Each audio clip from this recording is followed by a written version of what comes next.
Hello बच्चों, आज जो हम डिस्कस करने जा रहे हैं, शुरू करने जा रहे हैं बहुत ही important topic, that is work power energy या वर्क एनर्जी पावर। बात एक ही है और ख़ास करके कुछ टॉपिक ऐसा है फिजिक्स में जिसका कि हर टॉपिक में एप्लीकेशन है। कुछ टॉपिक ऐसा है जिसका कि हर एक टॉपिक में एप्लीकेशन है और जिसको हम कहते हैं कि यह फिजिक्स का टमाटर है। जैसे टमाटर का यूज जो है अपना एग्जिस्टेंस कम है लेकिन दूसरे के साथ मिल करके वो उसके टेस्ट को बढ़ाता है। तो उसी तरह से यहाँ पर टॉपिक आपके पास है ये वर्क पावर एनर्जी। इसका अपना एग्जिस्टेंस कम है लेकिन हर टॉपिक के साथ मिक्स होकर के जो है उस टॉपिक के टेस्ट को बढ़ा देता है, उस टॉपिक का एप्लीकेशन बढ़ा देता है, हर चीज़ इंटरेस्टिंग कर देता है। तो ये सबसे बड़ा टमाटर है फिजिक्स में, वर्क पावर एनर्जी, है ना। टमाटर समझते हो ना। टमाटर का यूज वेज से लेकर के नॉन वेज से फास्ट फूड सब में होता है, अपना ही कम है, बाकी सब जगह उसका एप्लीकेशन है। तो उसी तरह से वर्क पावर एनर्जी का सभी जगह क्या है, एप्लीकेशन है ना। ये फिजिक्स का सबसे बड़ा टमाटर है। ऐसा कई टॉपिक है फिजिक्स में जिसको कि हम फिजिक्स का टमाटर कहते हैं अपनी भाषा में। वो टॉपिक आपके पास जैसे वर्क पावर एनर्जी है और वेक्टर तो है ही। फिर आगे आने वाला टॉपिक आपके पास है सिंपल हार्मोनिक मोशन, वो भी जो है बहुत बड़ा टमाटर है, हर जगह उसका एप्लीकेशन होता है। तो ऐसा कई टॉपिक है। तो चलिए हम लोग इसको स्टडी करें। देखिए सबसे पहले वर्क है क्या। देखो ऐसे तो आप कोई भी काम करते हो तो बोलते हो कि भाई हम वर्क कर रहे हैं, है ना। खाते हो तो भी वर्क है, खेलते हो तो भी कहते हो वर्क कर रहे हैं, है ना। खेलते हो तो वर्क कहते हो कि नहीं? वह भी वर्क कहते हो, है ना। लेकिन जब तुम खेलने जाते हो क्रिकेट, मान लो 2 रोज बाद एग्जाम है, तब वर्क है कि नहीं वो डिसाइड कौन करेगा? तुम्हारे पापा डिसाइड करेंगे कि तुम काम करने जा रहे हो कि क्या करने जा रहे हो, है कि नहीं। मान लो 2 रोज बाद एग्जाम है, 5 दिन बाद एग्जाम है, उधर से पापा आए, देखे खेल के मैदान में लगा रहा है छक्का चौका, क्या देख के खुश हो जाएंगे? वाह बेटा मारा है छक्का चौका। क्या करेंगे? घर पे पहुंचेगा फिर वहां पापा का शुरू हो जाएगा, छक्का चौका देना शुरू करेंगे। समझ गया ना, वही बैट से देना शुरू करेंगे। तो ये नहीं करें कि वो काम नहीं है, लेकिन अब आपके लिए काम हुआ या नहीं ये हम लोग यहाँ पर अभी पढ़ेंगे तो पता चलेगा, ठीक है।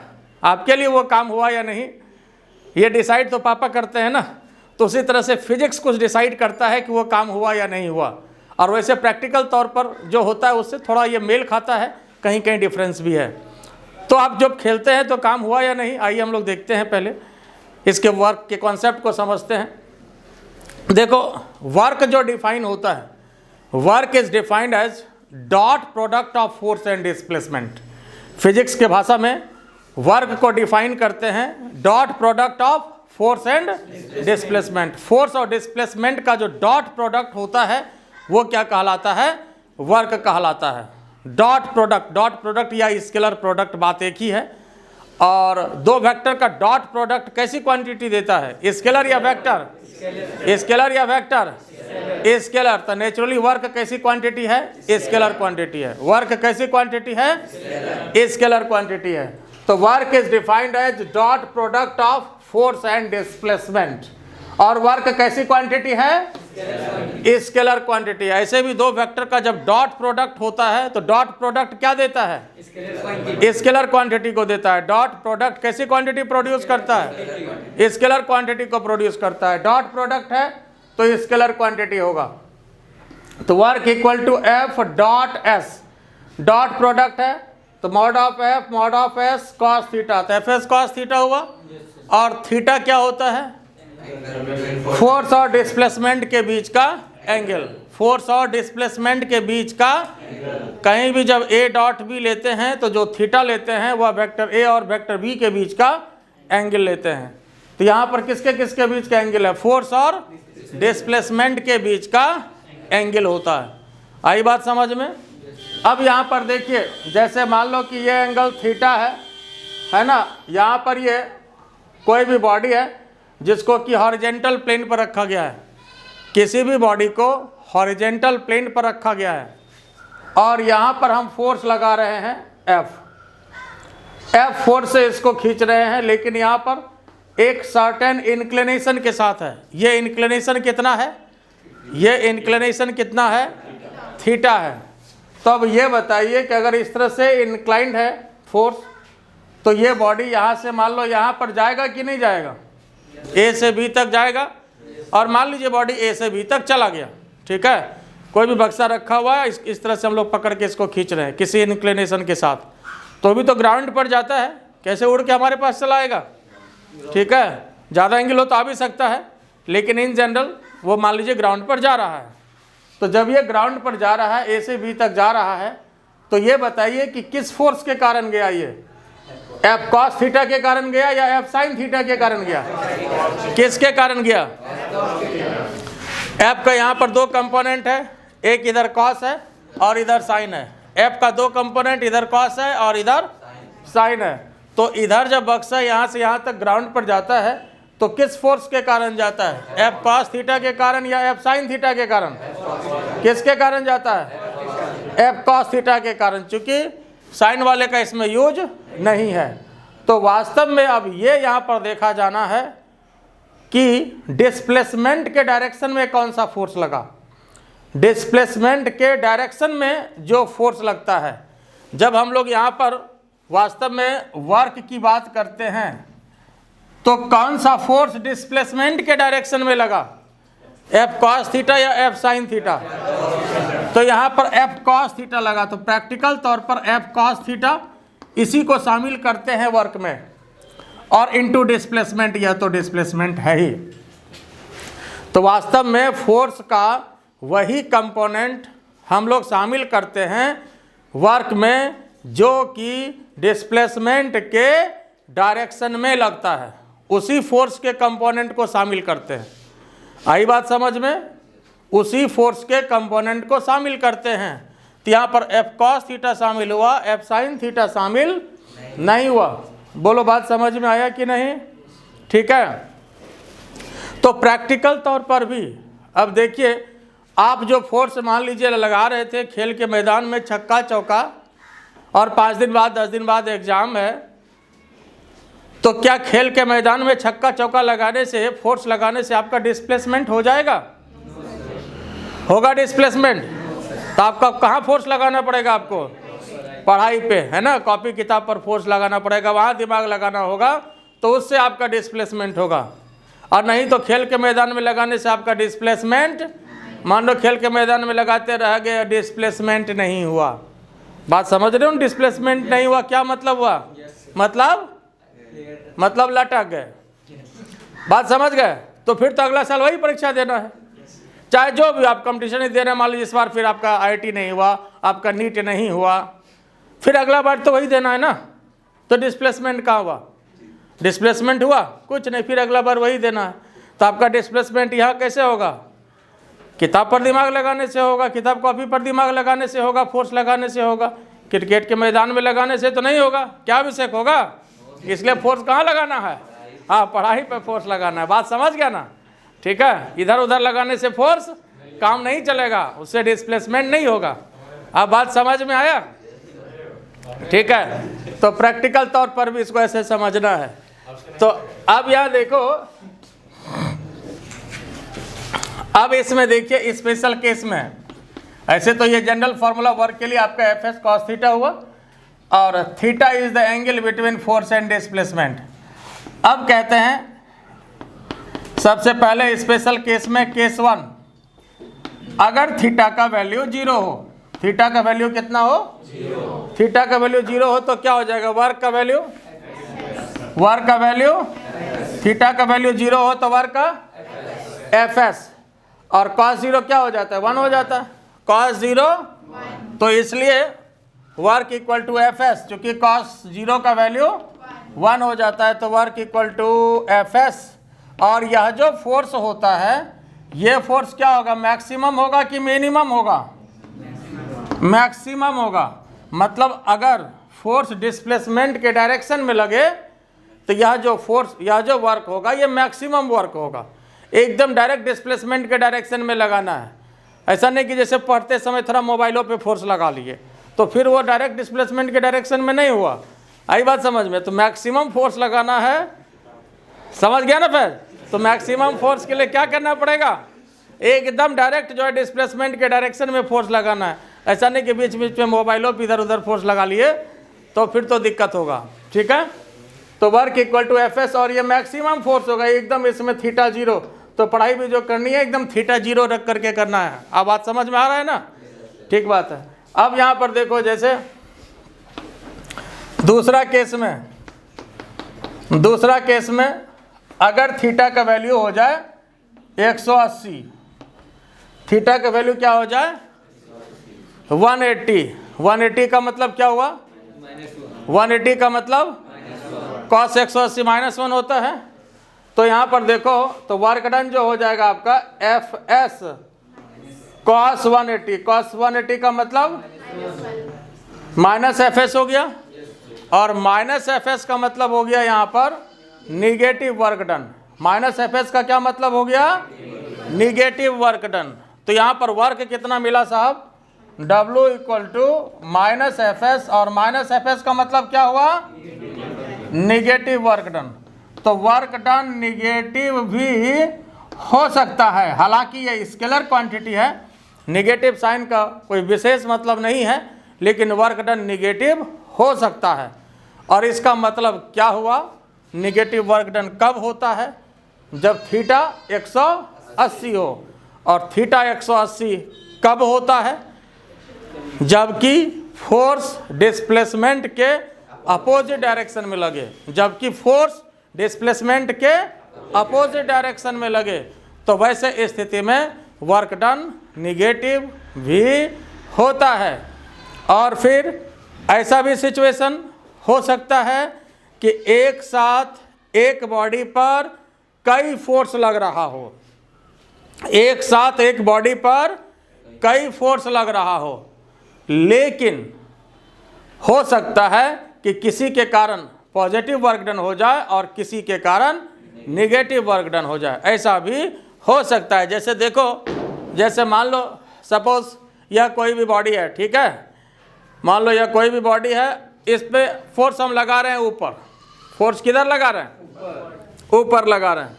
और बॉडी गया किधर? ऊपर ही गया। तो फोर्स ऊपर लगाए और बॉडी ऊपर ही गया, तो फोर्स जो मेरे द्वारा लगा, ऊपर फोर्स लगाया गया और बॉडी गया किधर? ऊपर। तो अप्लाइड फोर्स भी ऊपर लगा, बॉडी ऊपर गया भी, तो मेरे द्वारा जो वर्क डन हुआ वो पॉजिटिव हुआ। मेरे द्वारा वर्क डन क्या हुआ? पॉजिटिव हुआ। लेकिन एक और फोर्स यहाँ पर लग रहा है, वो है force of gravity. Force of gravity वो किधर लग रहा है? नीचे लग रहा है। और बॉडी को मान लो अगर हम ऊपर उठा रहे हैं, तो अगर हम ये पूछें कि फोर्स ऑफ ग्रेविटी के द्वारा जो वर्क डन होगा वो क्या हुआ? पॉजिटिव कि निगेटिव? तो फोर्स ऑफ ग्रेविटी के द्वारा जो वर्क डन होगा वो हो गया निगेटिव, क्योंकि वो तो नीचे लग रहा था और बॉडी ये ऊपर आ गया। तो इसका मतलब फोर्स ऑफ ग्रेविटी के द्वारा क्या हुआ? निगेटिव वर्क डन हुआ। आई बात समझ में? और ऐसा भी हो सकता है, कभी पासा उल्टा भी पड़ सकता है ना? जैसे मान लो कोई बड़ा बोरा उठा रहे हो, पत्थर उठा रहे हो, मान लो तुम जोर लगाए ऊपर उठाने के लिए चला जाए नीचे ही, तो आपके द्वारा भी निगेटिव वर्क डन हो सकता है। फोर्स तो लगाया ऊपर लेकिन चला गया नीचे, तो निगेटिव वर्क डन की बात हो सकती है। इसलिए अब ये डिपेंड करेगा कि किसके द्वारा पॉजिटिव हो रहा है वर्क डन और किसके द्वारा निगेटिव, डिपेंड करेगा कि कौन सा फोर्स किधर लग रहा है। ये बात समझ में आया कि नहीं? तो कहने का मतलब क्या हुआ कि अगर फोर्स के, मान लो जिधर डिस्प्लेसमेंट हो रहा है, फोर्स उसके अपोजिट डायरेक्शन में लगे, फोर्स अगर डिस्प्लेसमेंट के अपोजिट डायरेक्शन में लगे, फोर्स किधर लगना चाहिए? डिस्प्लेसमेंट के अपोजिट डायरेक्शन में लगे, तो वर्क डन क्या होगा? निगेटिव होगा। निगेटिव वर्क डन का यही सिग्निफिकेंस है। जैसे पूछा जाता है क्वेश्चन कभी कभी, what is the significance of negative work done? What is the significance of negative work done? तो बस एक लाइन में सीधा जवाब देना है, if force acts in the opposite direction of displacement, this is the significance of negative work done। आई बात समझ में? अगर फोर्स डिस्प्लेसमेंट के निगेटिव अपोजिट डायरेक्शन में लग रहा हो तो ये निगेटिव वर्क डन का सिग्निफिकेंस है। बात क्लियर हुआ कि नहीं? निगेटिव वर्क डन समझ गए? इस बात को ऊपर हम लिख भी देते हैं। डायग्राम बनाया हुआ आपका? तो यहाँ देखिए निगेटिव वर्क डन का क्या सिग्निफिकेंस है, इसको भी स्टार मार्किंग में लिख देते हैं। A force acts in the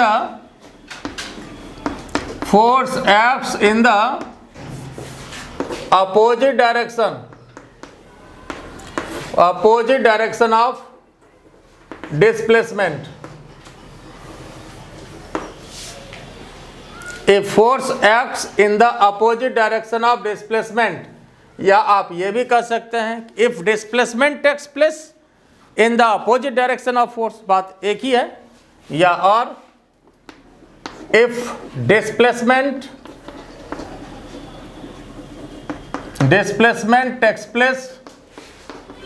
takes place in the opposite direction of force, gives the significance of negative work done. Significance of negative work done, या जो है निगेटिव वर्क डन का सिग्निफिकेंस देता है। मतलब जब फोर्स और डिस्प्लेसमेंट दोनों अपोजिट डायरेक्शन में हो तो वैसे स्थिति में नेचुरली वर्क डन क्या हो जाएगा? निगेटिव हो जाएगा। वर्क डन क्या हो जाएगा? निगेटिव हो जाएगा। आई बात समझ में?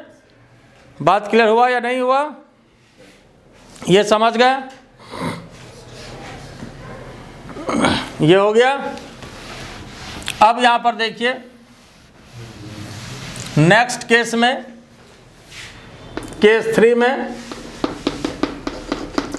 थ्री में अगर थीटा 90 हो, अगर थीटा क्या हो?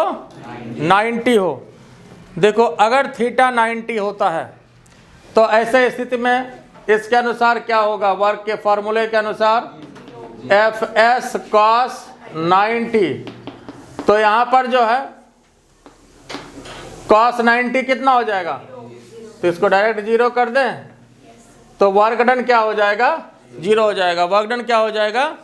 तो फिजिक्स के अनुसार अगर फोर्स और डिस्प्लेसमेंट के बीच का एंगल 90 डिग्री है तो वैसे स्थिति में कोई भी वर्क डन नहीं होता है, कोई भी वर्क डन नहीं होता है, या ये कहिए कि जीरो वर्क डन होता है। जब फोर्स और डिस्प्लेसमेंट के बीच एंगल 90 है तो अकॉर्डिंग टू फिजिक्स कोई भी वर्क डन नहीं होता है। ऐसा नहीं कि आप हमेशा जिस बात को वर्क कह रहे हैं फिजिक्स उसको वर्क कह ही दे, ये जरूरी नहीं है ना।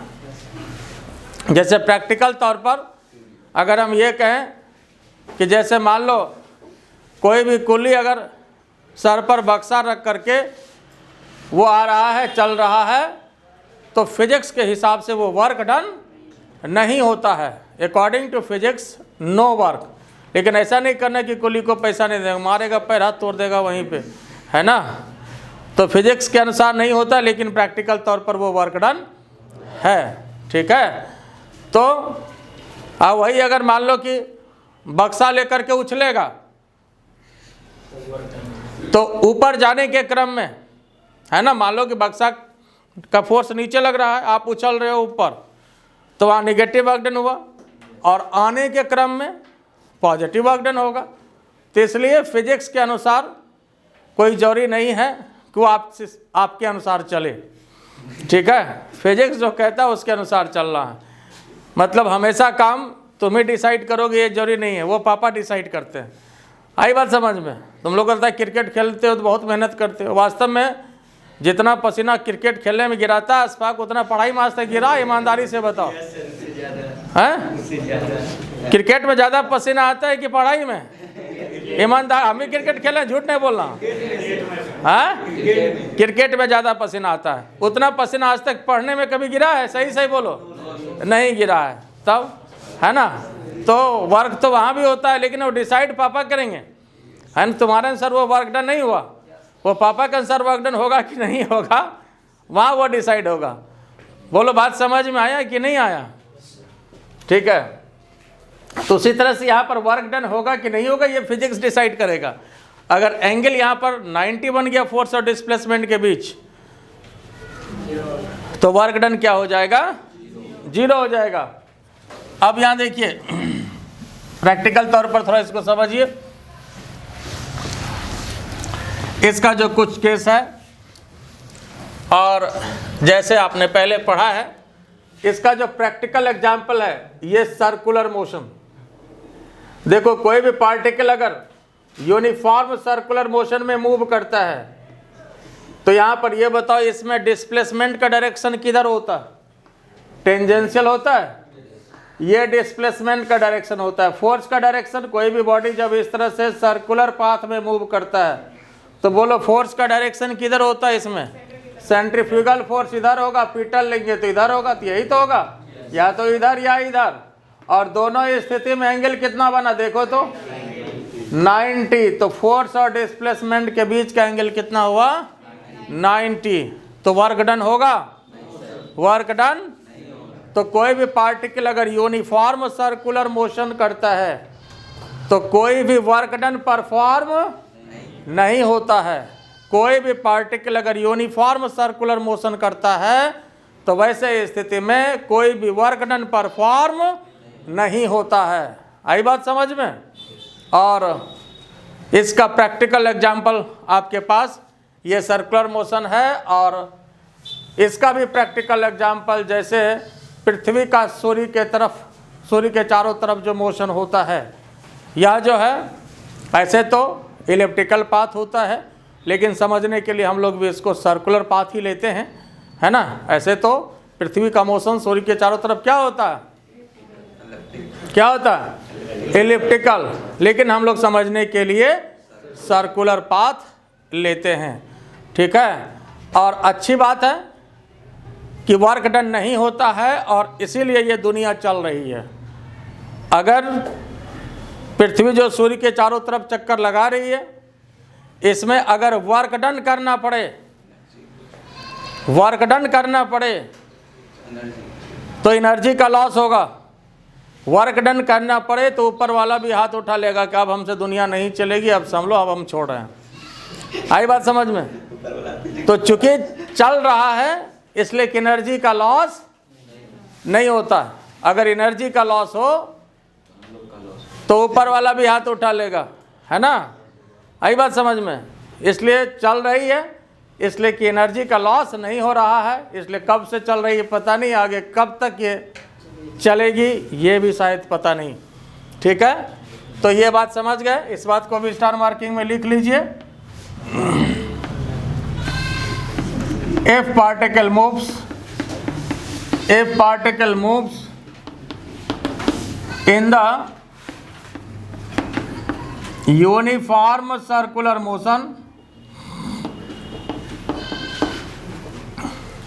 if particle moves in the uniform circular motion, there is no any work done performed. Work done perform, कोई भी वर्क डन परफॉर्म नहीं होता है। बोलो ये बात क्लियर हुआ या नहीं? तो पहले इसको लिख लीजिए, फिर आगे अभी हम डिस्कस कर रहे हैं।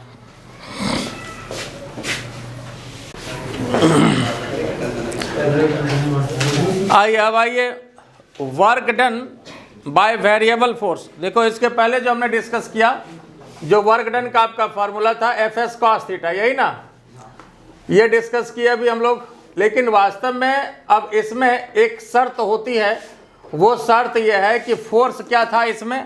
कांस्टेंट था। फोर्स क्या था? कांस्टेंट था। फोर्स का वैल्यू फिक्स था। देखो W equal to F S cos theta या W इक्वल टू हम एफ एस की बात करें, सपोज एफ एस की ही बात करते हैं, तो इसमें भी जो है फोर्स क्या है? कांस्टेंट है ना, तभी ये फार्मूला लगेगा।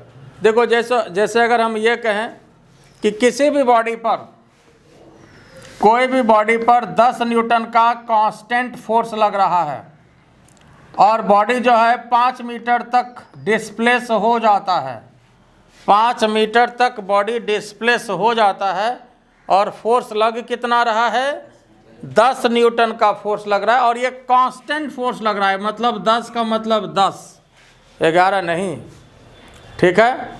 तो अब अगर हम पूछें कि भैया वर्क डन बताओ तो कितना होगा, तो वर्क डन क्या बताओगे इसमें, बोलो जल्दी।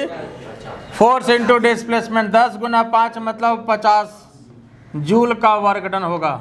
सही बात है, ये वर्क डन होगा, बोलो इसमें कोई दिक्कत है। लेकिन अगर हम ये कह दें कि फोर्स जो है कांस्टेंट नहीं लग रहा है, फोर्स पहले 10 लग रहा था, फिर 11 लग गया, फिर 12 लगा दिया, फिर 13 लगा दिया, फिर 14 लगा दिया, फिर 15 लगा दिया, तो क्या ये फार्मूला अब काम करेगा? तो ये फार्मूला अब काम नहीं करेगा। तो ये जो आपका वर्क डन का फार्मूला था, ये किसके लिए था? For constant force. किसके लिए था? किसके लिए था? कांस्टेंट फोर्स के लिए। वेरिएबल फोर्स के लिए ये काम नहीं करेगा, वेरिएबल फोर्स के लिए ये काम नहीं करेगा। आई बात समझ में?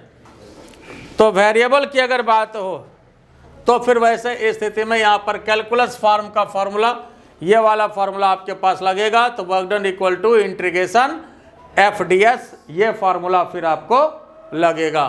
तब कैलकुलस फॉर्म वाला जो फार्मूला है वो यहाँ पर लगेगा। आई बात समझ में? तब वर्क डन का फार्मूला FS वाला नहीं लगेगा, बल्कि इंटीग्रेशन FDS। तो वही लिखा गया, work done by variable force is given by work integration FDS, integration FDS calculus form वाला फार्मूला लगेगा। अब इसमें मान लो लास्ट मोमेंट में भी आपको अगर पता चल जाता है, सपोज लास्ट मोमेंट में भी अगर यहाँ पर आपको पता चल जाता है कि फोर्स कांस्टेंट है, तो हम लोग क्या करते हैं, फोर्स को बाहर निकाल लेते हैं। तो क्या करते हैं, फोर्स को बाहर निकाल लेते हैं, और फिर यहाँ पर क्या करते हैं, इंटीग्रेशन DS, और S1 से S2। तो इंटीग्रेशन DS क्या हो जाएगा, S हो जाएगा, और यहाँ पर S1 से S2। तो यहाँ पर क्या हो जाएगा, देखो तो S2 माइनस S1। फिर यहाँ पर देखिए वापस आपका फोर्स इंटू डिस्प्लेसमेंट का जो फॉर्मूला है वो आपके पास मिल गया। लेकिन ये अगर कांस्टेंट हो तब, आई बात समझ में? कांस्टेंट हो तब, अगर कांस्टेंट नहीं होगा तब फिर जो है आपको यही लगेगा। ठीक है, तो ये बात पहले क्लियर हो गया। अब आइए हम ग्राफ पर बात करते हैं। अब देखो आपके सामने दो ग्राफ है, एक कांस्टेंट फोर्स के कारण है, दूसरा वेरिएबल फोर्स के कारण है। और दूसरी बात है वर्क डन जो होता है, वर्क डन जो होता है, यहाँ पर फोर्स और डिस्प्लेसमेंट ग्राफ है, इसका एरिया वर्क डन को रिप्रेजेंट करता है। एफएस ग्राफ का या एफएस कर्व का जो एरिया होता है वह वर्क डन को रिप्रेजेंट करता है। ये बहुत इंपॉर्टेंट पॉइंट है, पहले तो इसको भी स्टार मार्किंग में लिख लीजिए। एरिया ऑफ एफएस, एफएस मतलब फोर्स और displacement graph, area of FS graph या कर्व जो कहिए, represent work done. Area of FS graph या FS curve represent work done.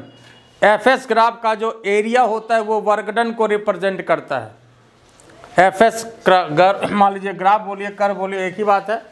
अब यहाँ पर देखो, हालांकि ये बात सिर्फ यहीं के लिए नहीं है, सभी जगह के लिए है। फिजिक्स में कहीं भी कोई भी दो क्वांटिटी अगर मान लीजिए मल्टीप्लिकेशन में हो, दूसरा एग्जाम्पल जैसे S equal to VT, VT graph का जो एरिया होता है वह किसको रिप्रेजेंट करता है?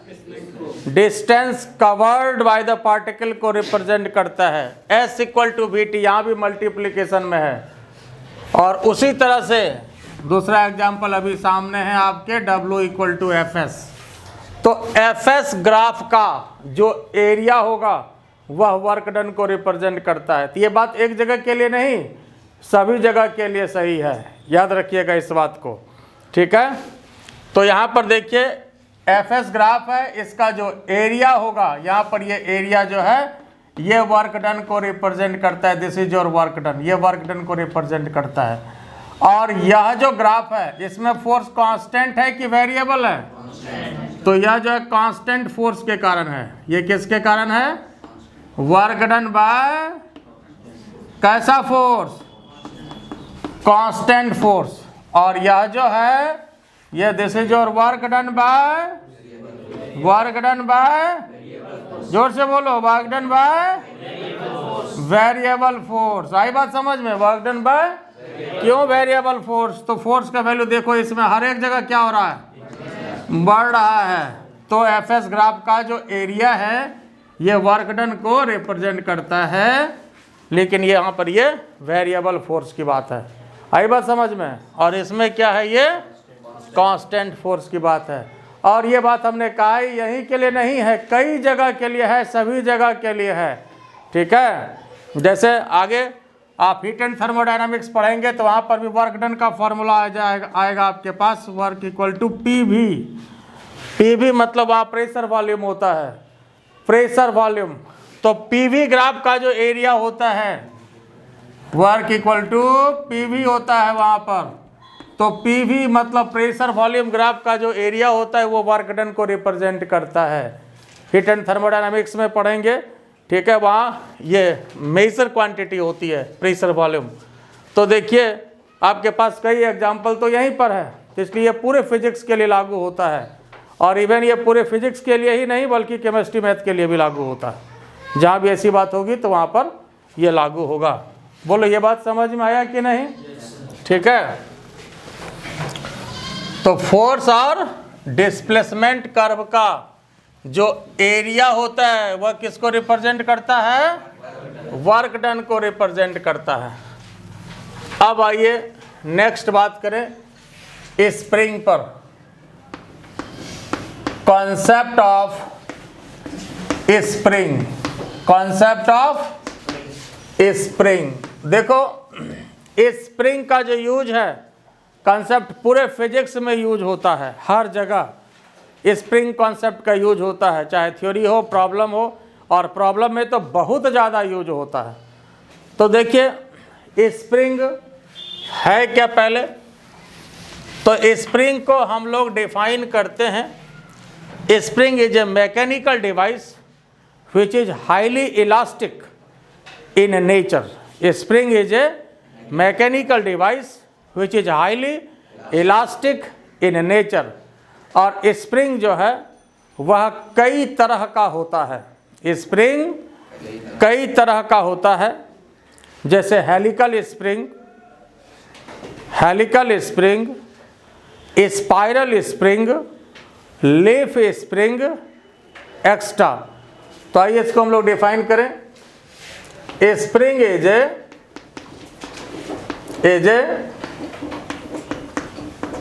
मैकेनिकल डिवाइस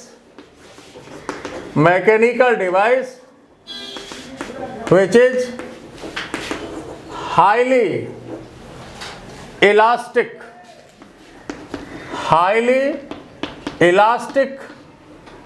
in nature, जो नेचर में हाईली इलास्टिक होता है। There are so many types of spring. There are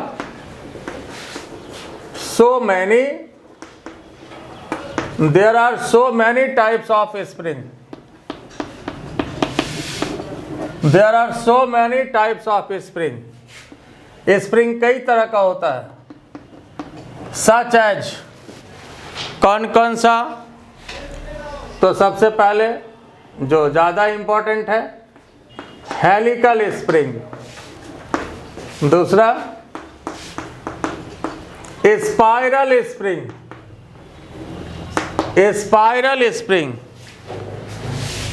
तीसरा leaf spring, extra. There are so many types of spring such as helical spring, spiral spring, leaf spring, extra. देखिए इस तरह का जो spring होता है, this is your helical spring. Helical spring जो pen में भी होता है, ये स्प्रिंग वाला पेन होता है ना, तो उसमें जो स्प्रिंग होता है दैट इज हेलिकल स्प्रिंग, है ना। ये तो देखे हो सभी लोग। और इस तरह का जो स्प्रिंग होता है इसको बोलते हैं स्पाइरल स्प्रिंग। ये कैसा स्प्रिंग है? Spiral spring. स्पाइरल बॉन्डिंग जैसे होता है ना, स्पाइरल बॉन्डिंग कराते हैं ना तो लोग कॉपी में, किताब में भी होता है, तो वह स्पाइरल वाला ऐसे है ना, स्पाइरल स्प्रिंग ये है। ये देखा है कि नहीं? हालांकि घड़ी में इसका इस्तेमाल ज़्यादा होता है, घड़ी में, खिलौना में इस्तेमाल होता है, टॉर्च में, उसमें भी होता है। खिलौना में यही स्प्रिंग होता है, ये ना चाबी घुमाते हैं, जितनी चाबी भरी राम ने उतना चले खिलौना, नहीं सुना? तो वही जो जितना चाबी घुमाओगे ना, बात समझे? तो जितना चाबी भरोगे तो उतना जो है ये फिर खिलौना चलेगा। तो स्पाइरल स्प्रिंग है। और एक ये देखो इस टाइप का स्प्रिंग देखे हो,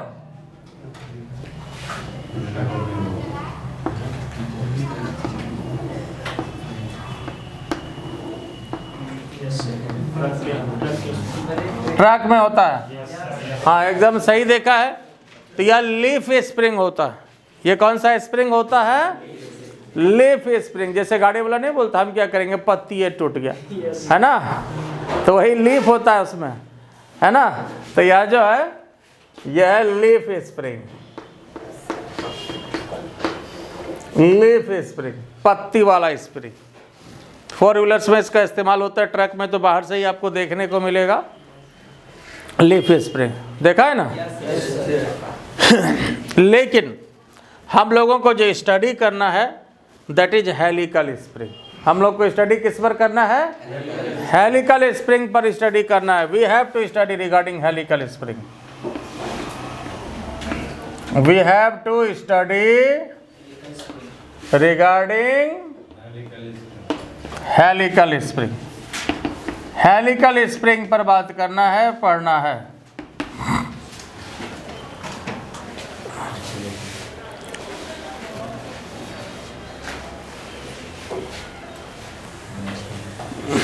ऊपर लिख लियो। अब यहां देखिए, अब जो हेलिकल स्प्रिंग है, पढ़ना कौन सा स्प्रिंग है? कौन सा स्प्रिंग पढ़ना है? और हेलिकल स्प्रिंग भी कितने तरह का होता है? 2 तरह का। हेलिकल स्प्रिंग कितने तरह का होता है? 2 तरह का। हेलिकल स्प्रिंग 2 तरह का। एक होता है linear helical spring, linear helical spring. दूसरा होता है नॉन लीनियर हेलिकल स्प्रिंग। पहला क्या हुआ? Linear helical spring. दूसरा क्या होता है? नॉन लीनियर हेलिकल स्प्रिंग, है ना। तो इसमें जो हम लोग को पढ़ना है वो कौन सा पढ़ना है? Linear helical spring. कौन सा पढ़ना है? Linear helical spring. Non linear पर विचार, नॉन लीनियर पर विचार नहीं करना है। विचार किस पर करना है? लीनियर हेलिकल स्प्रिंग पर करना है। अब लीनियर किसको बोलते हैं?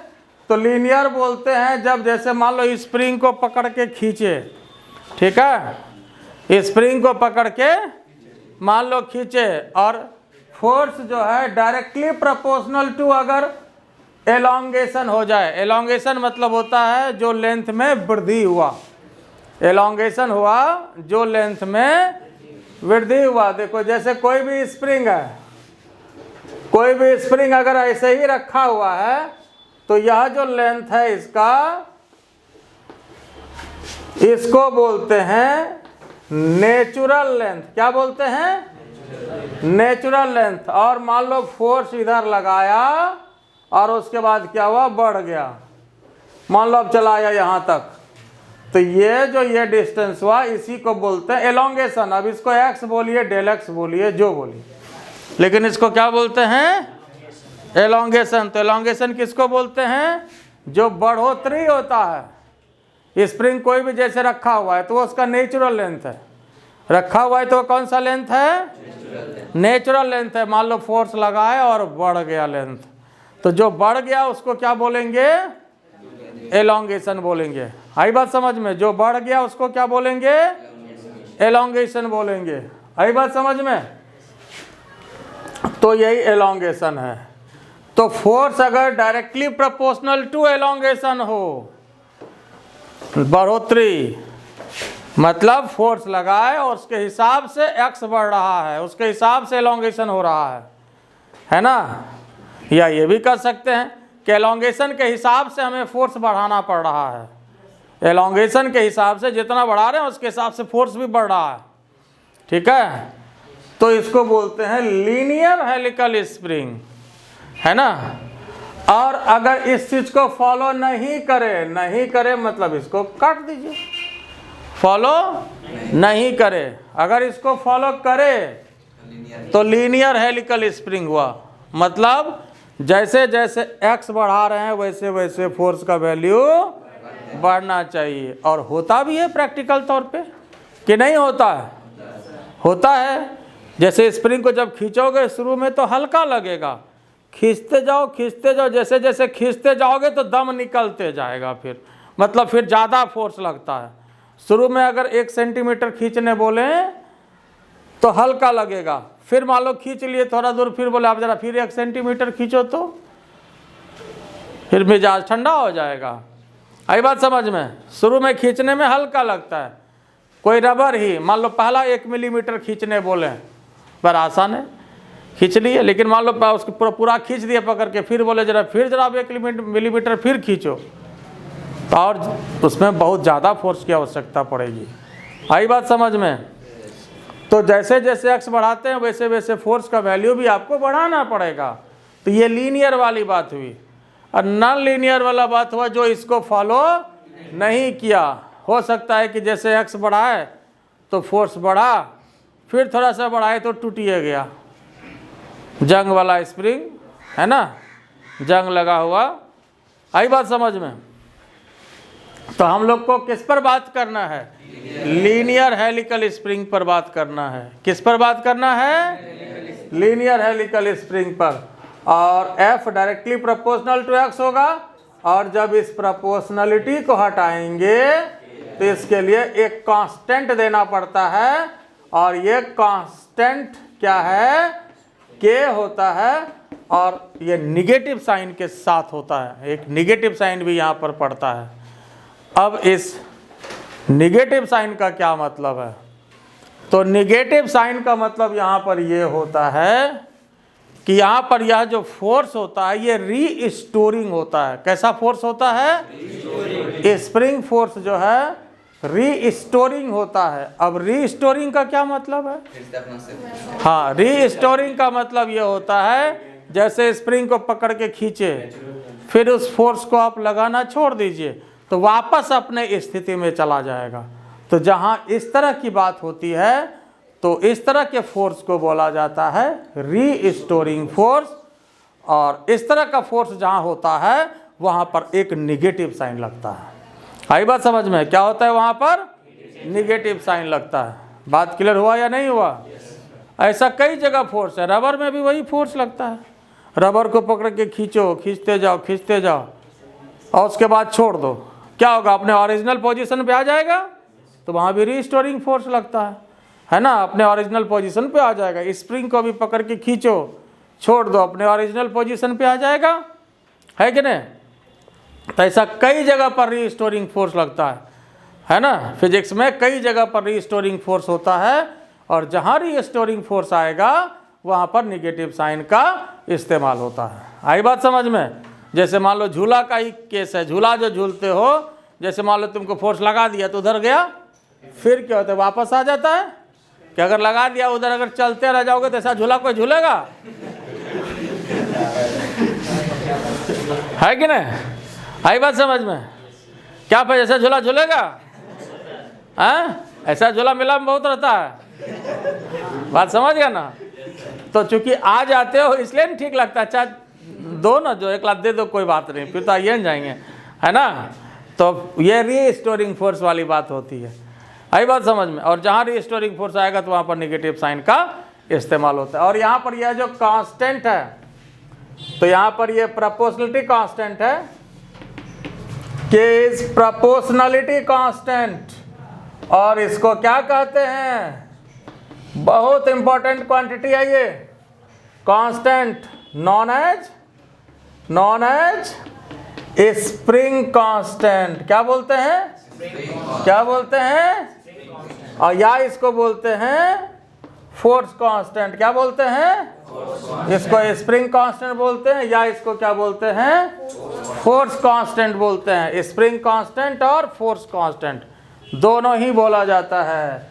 अब यहाँ देखो, यहाँ नेगेटिव साइन के साथ होगा। नेगेटिव साइन क्यों लगा, ये बात समझ में आ गया या नहीं आया? आ गया?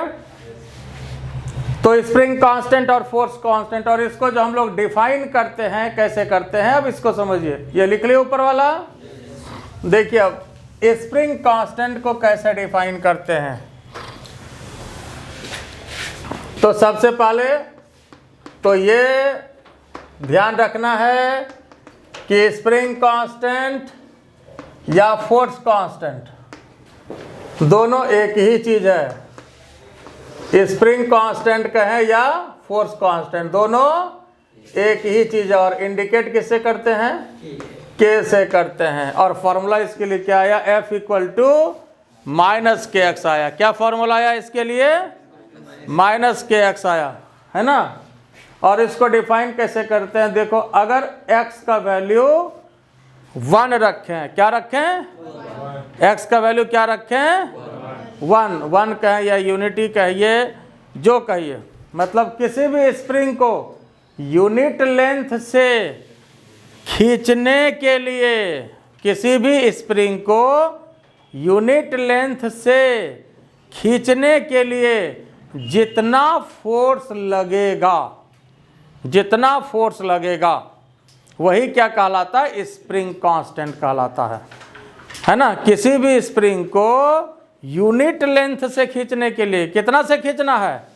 यूनिट लेंथ का मतलब या तो आप 1 सेंटीमीटर से खींचिए या 1 मीटर से खींचिए।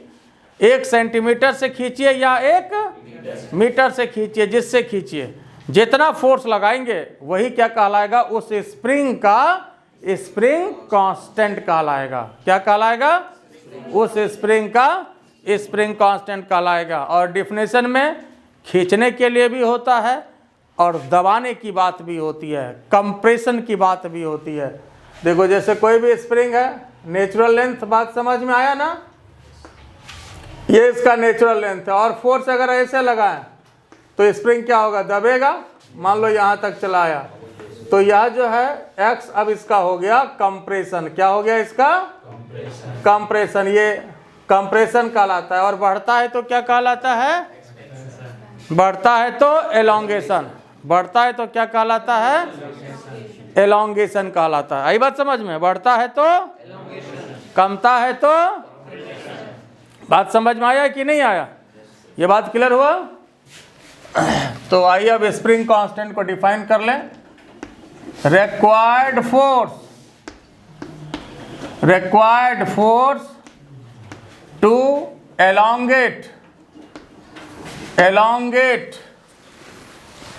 elongate or compress the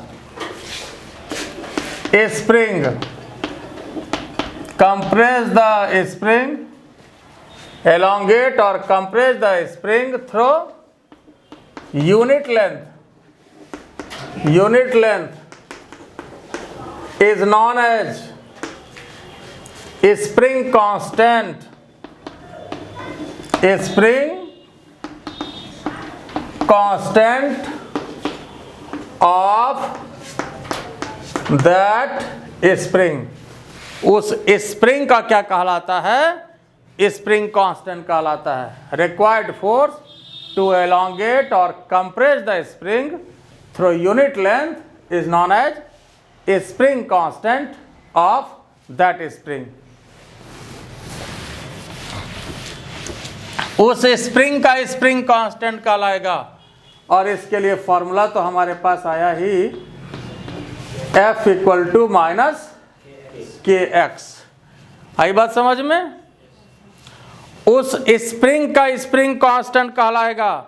मतलब यह हुआ कि अगर स्प्रिंग बदलता है तो इसका वैल्यू बदल जाएगा। इसका वैल्यू क्या होगा? बदल जाएगा। यहां तक क्लियर है? इसका यूनिट डायमेंशन लिख सकते हो अपने से, निकालिए। तो देखिए इसका यूनिट और डायमेंशन फॉर्मूला आपके पास क्या? F equal to minus K x. तो K इक्वल टू क्या हो जाएगा? F upon x. और यूनिट डायमेंशन में इस माइनस साइन का कोई मतलब है क्या?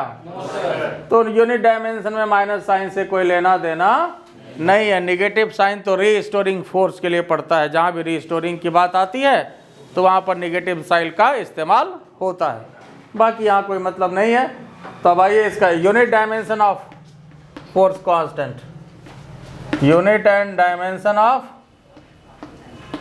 Force constant. फोर्स कांस्टेंट या स्प्रिंग कांस्टेंट दोनों बात सेम है, ठीक है। तो अब यहाँ देखो, तो फोर्स का क्या हो जाएगा?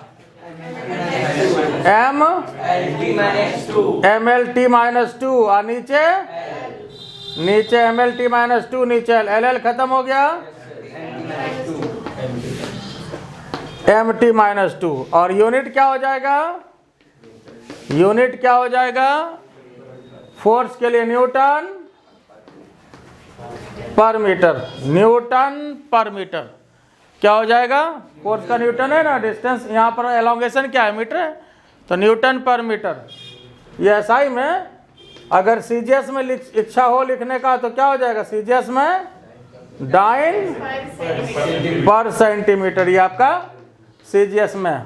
और यूनिट डायमेंशन के दृष्टिकोण से भी फोर्स कांस्टेंट जो बहुत इंपॉर्टेंट क्वांटिटी है। यूनिट डायमेंशन पूछा जाता है, इवन कॉम्पिटिटिव एग्जाम में भी पूछा जाता है। तो ये काफ़ी इंपॉर्टेंट क्वांटिटी है स्प्रिंग कांस्टेंट। बोलो ये बात समझ में आ गया? तो स्प्रिंग कांस्टेंट क्या हुआ? किसी भी स्प्रिंग को यूनिट लेंथ से खींचने के लिए, कितना लेंथ से खींचने के लिए? यूनिट लेंथ से खींचने के लिए जितने फोर्स की आवश्यकता होगी वही उस स्प्रिंग का स्प्रिंग कांस्टेंट कहलाएगा। हालांकि खींचने और कंप्रेस करने दोनों के लिए बात होता है ना। तो ये स्प्रिंग अगर बदलेगा तभी बदलेगा, स्प्रिंग सेम है तो ये नहीं बदलेगा, फिर फिक्स रहेगा। अब स्प्रिंग बदलेगा तो बदलेगा। साइकिल वाले का स्प्रिंग जैसे मान लो साइकिल में जो होता है उसका अलग स्प्रिंग कांस्टेंट है, मोटरसाइकिल में जो होता है उसका अलग स्प्रिंग कांस्टेंट है, ट्रेन में भी स्प्रिंग होता है उसका अलग स्प्रिंग कांस्टेंट होता है। आई बात समझ में? बात क्लियर हुआ कि नहीं? तो वही ना, तो उसको शॉकर जिसको बोलते हैं वो स्प्रिंग पर ही डिपेंड करता है ना, उसके लिए जो है स्प्रिंग का यूज होता है। बात क्लियर हुआ कि नहीं? और इसके बाद बात करेंगे कि जैसे किसी भी स्प्रिंग को जब एलोंगेट किया जाता है, क्या किया जाता है? एलोंगेट। मान लो कि कोई भी स्प्रिंग को 10-20 सेंटीमीटर से पकड़ के अगर हम खींचते हैं धीरे धीरे, तो इसके लिए क्या करना पड़ता है? वर्क डन करना पड़ता है। क्या क्या करना पड़ता है? वर्क डन करना पड़ता है। किसी भी स्प्रिंग को पकड़ के खींचें, किसी भी रबर को पकड़ के खींचें तो वर्क डन करना पड़ता है। और जो वर्क करना पड़ता है वही उसमें एक स्पेशल टाइप ऑफ एनर्जी के फॉर्म में स्टोर होता है। जो वर्क करना पड़ता है वही उसमें एक स्पेशल टाइप ऑफ एनर्जी के फॉर्म में स्टोर होता है, जिसको बोला जाता है elastic potential energy of the spring. क्या बोला जाता है? Elastic potential energy of the spring. Elastic potential energy of the spring, EPE। EP, elastic potential energy, short form EPE, है ना। तो वर्क डन क्या करना पड़ता है, जो वर्क डन करना पड़ता है वही उसमें एक एनर्जी के फॉर्म में स्टोर होता है, और एनर्जी उसमें है कि नहीं है पता चलता है देखने से। चलता है कि नहीं चलता है? नहीं चलता है तो मान लो किसी के स्प्रिंग को पकड़ के खींच दो और नहीं पता चलता है तो किसी के सर पे छोड़ दो, तो देखो वर्क करेगा ना, जा करके तो वर्क करेगा तो पता चलेगा, है ना। रबर में भी वही होता है, जैसे गांव वगैरह में जैसे पक्षी उक्षी को मारने के लिए जैसे गुलेल समझते हो ना, उसका इस्तेमाल करते हैं। वो रबर का बना हुआ होता है, पकड़ के उसको खींचते हैं और छोटा छोटा गोली से बना करके रखते हैं, या ढेला पत्थर जो उठा लो, है ना, खींचो पकड़ के, और उसके बाद क्या करते हैं, छोड़ देते हो। जब खींचते हो तो एनर्जी स्टोर होता है। कौन सा एनर्जी स्टोर होता है? इलास्टिक पोटेंशियल एनर्जी स्टोर होता है। और जब छोड़ देते हो तो वही इलास्टिक पोटेंशियल एनर्जी जो है बॉडी को काइनेटिक एनर्जी प्रोवाइड कर देता है। क्या करता है? बॉडी को काइनेटिक एनर्जी प्रोवाइड कर देता है। इलास्टिक पोटेंशियल एनर्जी में पहले स्टोर हुआ, उसके बाद जब आप छोड़ दिए तो उसको काइनेटिक एनर्जी प्रोवाइड कर देता है। तो पहले तो इलास्टिक पोटेंशियल एनर्जी का फॉर्मूला जो होता है वो हम लोग निकालेंगे, जो कि होता है हाफ kx² निकालेंगे। लेकिन अगले दिन, आज इतना ही। यहाँ तक किसी को कोई दिक्कत है तो चलिए ठीक है, आज इतना ही। हमारा चैनल इनोवेशन एकेडमी, मैं हूँ RKJ सर, और क्लास बढ़िया लगे तो क्या करना है, लाइक करिए, सब्सक्राइब करिए। Thank you.